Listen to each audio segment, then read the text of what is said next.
एक बार की बात है, महात्मा गौतम बुद्ध अपने शिष्यों के साथ गांव से दूर एक बड़े नगर की ओर जा रहे थे। गर्मी के दिन थे और रास्ता बहुत लंबा था।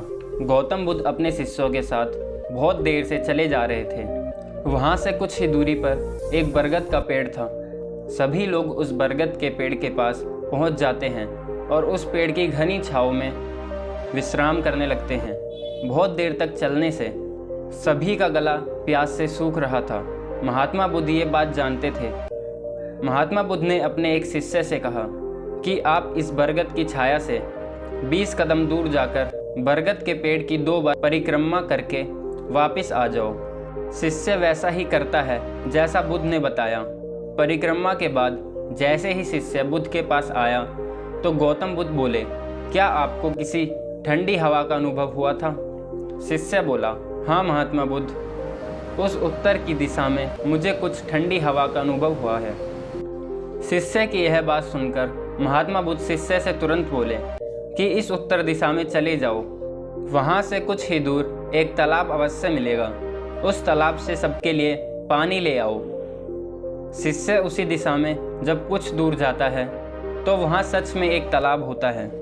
तालाब देखकर शिष्य बहुत प्रसन्न होता है और तालाब के निकट जाकर जैसे ही तालाब से पानी भरने वाला होता है तभी शिष्य की नज़र वहाँ दूर तालाब में कपड़े धो रही कुछ स्त्रियों पर पड़ती है।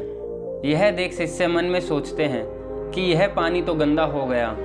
लेकिन जब शिष्य ध्यान से तालाब के पानी को देखते हैं तो अभी भी तालाब का कुछ पानी उन्हें साफ दिखता है।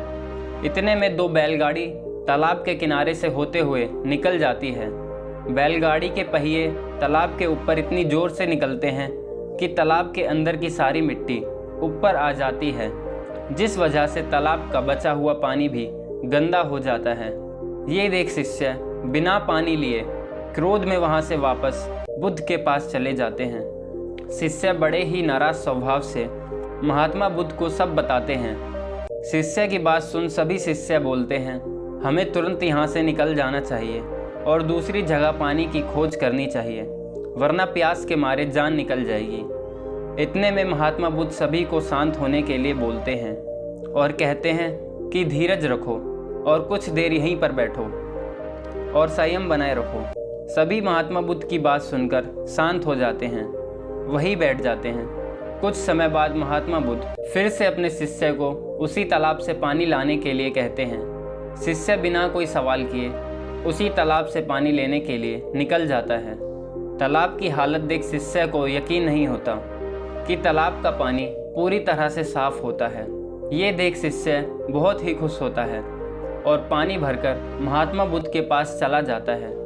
सभी पानी पीकर अपनी प्यास बुझाते हैं, लेकिन अभी भी सबके मन में ये सवाल था, आखिर ये चमत्कार हुआ कैसे? तालाब का सारा पानी तो गंदा था। उन्हें लगा कि ये जरूर गौतम बुद्ध की शक्ति है। इतने में एक शिष्य ने ये सवाल महात्मा बुद्ध से पूछ ही लिया कि ये चमत्कार आपने कैसे किया? शिष्य को जवाब देते हुए महात्मा बुद्ध बोले, ये कोई चमत्कार नहीं, ये आपके सब्र का फल है। ये फल आपको सब्र बनाए रखने, उचित समय के इंतजार का फल है। हम लोगों ने सब्र किया। उतनी देर तक तालाब के पानी के ऊपर तैर रहे सभी गंदे तत्व पानी के नीचे बैठ रहे थे। फिर कुछ देर बाद जब शिष्य तालाब के पास पहुंचा, तब तक सब दूषित तत्व नीचे बैठ चुके थे, जिस वजह से तालाब का पानी पहले की तरह साफ हो चुका था। यदि उस समय आप लोगों ने सब्र ना किया होता, धैर्य ना रखा होता, तो आप सब इतनी गर्मी में पानी की खोज में प्यासे रहकर शायद अब तक निर्वाण को प्राप्त हो चुके होते। क्योंकि यहाँ से कोई अगला तालाब है या नहीं, और होगा तो उसका पानी साफ होगा या नहीं, ये हम नहीं जानते।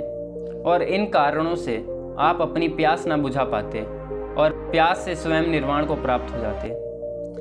इतना बोलने के बाद महात्मा बुद्ध शिष्य को एक सीख देते हुए कहते हैं कि जैसी स्थिति आज हम लोगों के समक्ष आई है, वैसी ही स्थिति और मुश्किलें जिंदगी के हर मोड़ पर आएंगी। तब उस समय भी आपको संयम बनाए रखना होगा और अपने विवेक से कार्य करते हुए ही आपको सही निर्णय लेना होगा। हर मुश्किल दौर में सब्र रखते हुए ही ऐसे ही शांत मन से सभी फैसले लेने चाहिए, क्योंकि ऐसी स्थिति में लोग अक्सर गुस्से में आकर अपना सब्र खो देते हैं और गुस्सा तथा जल्दबाजी में गलत कार्य और गलत फैसला कर बैठते हैं, जिसका बुरा परिणाम भविष्य में देखने को मिलता है, जिसमें खुद का नुकसान अधिक होता है। कुछ परिस्थितियां जीवन में ऐसी होती हैं जहां हमें सब्र बनाए रखते हुए उचित समय का इंतज़ार करना होता है, लेकिन लोग यही नहीं कर पाते, अपना सब्र खो देते हैं और उचित समय आने का इंतज़ार नहीं करते, जिस वजह से उनको आगे चलकर दुखों और मुश्किलों का सामना करना पड़ता है। दोस्तों, अगर आपको ये वीडियो अच्छी लगी हो तो वीडियो को लाइक और ऐसी ही और वीडियो देखने के लिए हमारे चैनल को सब्सक्राइब ज़रूर करें।